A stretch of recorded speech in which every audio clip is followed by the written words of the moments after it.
భారత్తో టెస్ట్ సిరీస్లో England captain Ben Stokes అద్భుతంగా రాణిస్తున్నాడు. బ్యాటింగ్, బౌలింగ్లోనూ తనదైన ముద్ర వేసేందుకు ప్రయత్నిస్తున్నాడు.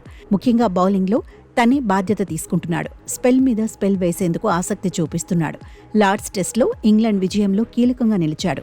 మరోవైపు బుమ్రా కూడా భారత జట్టుకు కీలక ఆటగాడే. కానీ సిరీస్లో 3-4 టెస్టులకే అందుబాటులో ఉంటాడని చీఫ్ సెలెక్టర్ అజిత్ అగార్కర్ గతంలోనే ప్రకటించాడు. అందుకు తగినట్టే ఇప్పటికే ఒక టెస్టులో బుమ్రా బరిలో దిగలేదు. దీంతో బెన్ స్టోక్కు లేని రెస్ట్ బుమ్రాకు ఎందుకంటూ విమర్శలు వస్తున్నాయి. ఇదే అంశంపై తాజాగా భారత మాజీ ప్లేయర్ ఇర్ఫాన్ పఠాన్ స్పందించాడు. లార్డ్స్ టెస్ట్లో బెన్ స్టోక్స్ 9 ఓవర్ల స్పెల్ వేశాడని గుర్తు చేశాడు. బౌలింగ్తో పాటు బ్యాటింగ్ కూడా చేశాడన్నాడు. ఫీల్డింగ్లోనూ ఒక రన్అట్ చేశాడని చెప్పుకొచ్చాడు.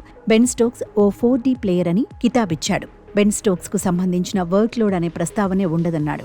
ఇండియాలో మాత్రం పరిస్థితులు భిన్నంగా ఉంటాయన్నాడు. బుమ్రా వేసింది 5 ఓవర్ల స్పెల్ మాత్రమేనన్నాడు. అందుకే జస్ప్రీత్ వర్క్ లోడ్పై చర్చించాల్సిన అవసరమే లేదన్నాడు. 4 సంవత్సరాల తర్వాత జోఫ్రా ఆర్చర్ బరిలో దిగాడని, అయినప్పటికీ 6 ఓవర్ల స్పెల్ వేశాడని చెప్పుకొచ్చాడు. ఇంగ్లాండ్ పేసర్లతో పోల్చితే భారత పేసర్లు వెనుకపడిపోయారన్నాడు ఇర్ఫాన్ పఠాన్. మొత్తంగా వర్క్ లోడ్ పేరుతో రెస్ట్ ఇవ్వక్కర్లేదని ఇర్ఫాన్ పఠాన్ తేల్చి చెప్పాడు. 4వ టెస్టులో టీం మేనేజ్మెంట్ ఎలాంటి నిర్ణయాలు తీసుకుంటుందన్నది ఇప్పుడు హాట్ టాపిక్ అవుతోంది.